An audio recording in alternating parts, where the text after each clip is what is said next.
Let's just dive right into this explainer by confronting a feeling we all know way too well. We're talking about that exhausting, utterly suffocating obsession with trying to control both our external lives and our internal certainties. I mean, have you ever stopped to think about how much of your daily background anxiety just comes from this deep, relentless need for control? And look, I'm not just talking about external stuff, your work schedule, your bills, or your daily routine. I'm talking about internal control, that suffocating need for absolute certainties, the need to know exactly what's going to happen tomorrow and to perfectly understand who you are and exactly where you're going at all times. See, society basically trains us to seek definitive answers, as if life were just some solvable math equation. But honestly, aren't you tired? Are you just completely exhausted from trying to predict the unpredictable?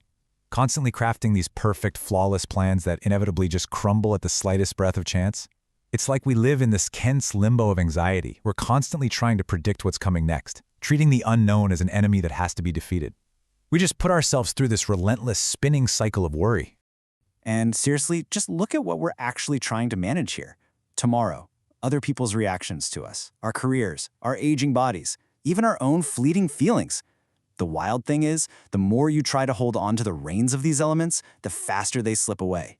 Trying to hold on to them is literally like trying to grasp water with your bare hands. The tighter you squeeze your fists, the faster it flows right through your fingers. It's not just exhausting, it is deeply, fundamentally toxic to our well-being. So, the crucial point here is that this obsession, it creates anxiety. And what is anxiety, really, when you get down to it? At its core, it is simply the fear of the unpredictable. It's a sheer desperation for guarantees in a world that absolutely, positively offers none. When we obsess over control, we basically place ourselves in a permanent state of high alert.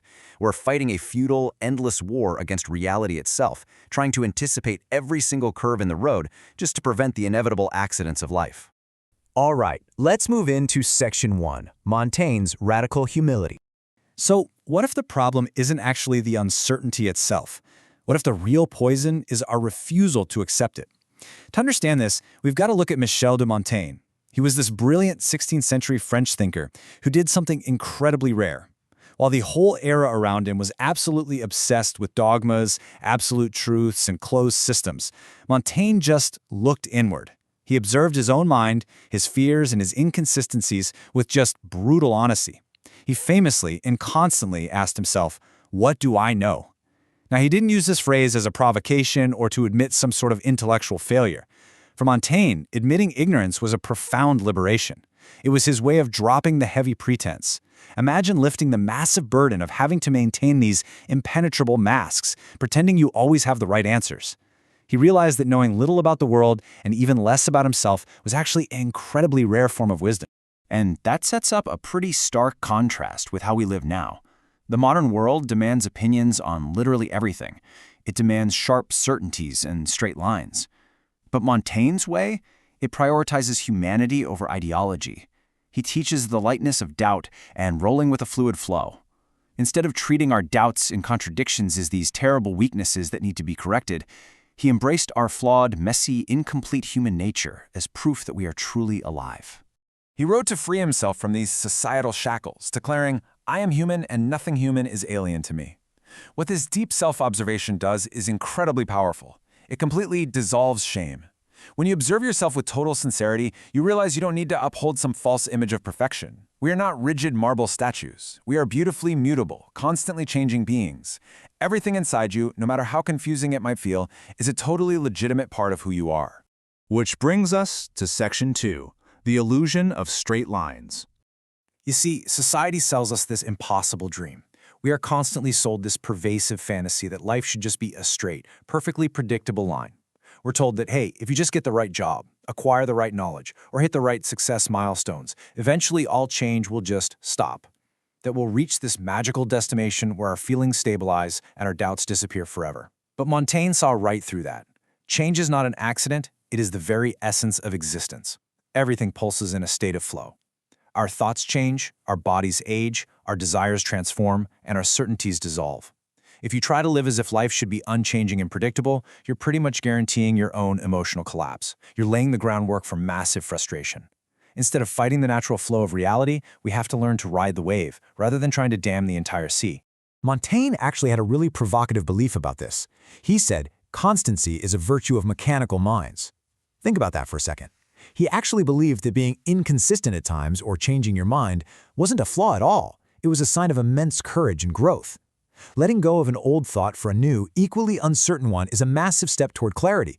He danced with impermanence instead of clinging to a fixed, unmovable identity. Now let's get practical with Section 3, 5 Habits for Uncertainty. Okay, so recognizing that change is natural is great in theory, but how do we actually deal with this instability without completely losing our minds? Transitioning from theory to action, here is your roadmap. These 5 practical habits for navigating uncertainty are the core strategy for building inner flexibility and dealing with the fear of the unknown. We're going to look at questioning certainties, self-reflection through writing, embracing impermanence, cultivating humor, and seeking silence. And remember, this isn't about some rigid military discipline. It's about a daily commitment to your own mental freedom. Let's break these down and see exactly how they work. Habit number 1. Question certainties. Look, whenever you feel 100% sure about something, you absolutely must pause and reflect. Why? Because absolute certainty is often just a really clever disguise for fear. It's a defense mechanism against the sheer, raw discomfort of not knowing. The most dangerous thought you can have is one that flatly refuses to be revised. Montaigne doubted his own thoughts out of wisdom, intentionally keeping his mind open, attentive, and adaptable. Moving on to habit 2, write to self-reflect. This is about making self-questioning a dedicated ritual. And honestly, it doesn't matter if it's a beautifully bound diary, a letter you never intend to send, or just a loose sticky note on your desk. The simple act of putting your thoughts onto paper makes your internal, troubled mind visible. By writing out your doubts and those intimate impulses, you organize that internal chaos. You basically make your own mind a much more habitable place to live. Next up is habit 3. Embrace impermanence as an organizing principle. Yes, absolutely make your plans. But understand that true strength is flexibility. You have to know how to let go of that plan when life changes because, as we've established, it will inevitably change. Instead of relying on fragile certainties, you've got to be willing to adapt, reconfigure, and reinvent yourself on the fly. Moving with ease through those transitions, that is the true hallmark of a wise mind. Now, habit 4 might just be the most fun to practice. Cultivate humor. You have got to learn to laugh at your own fragility. Seriously. Don't take yourself too seriously. Montaigne routinely mocked his own fears and ironized his vanity. Laughing at your own inconsistencies is a phenomenal way to avoid being completely crushed by your own heavy demands. It's a way of looking at yourself in the mirror and saying, well, I am human. And you know what? That's perfectly okay.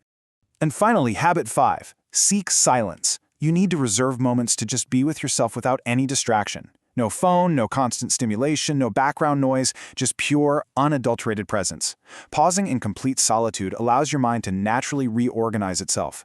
It's in this internal space of deep silence that uncertainty actually stops feeling like a looming threat and instead transforms into fertile ground for brand new possibilities.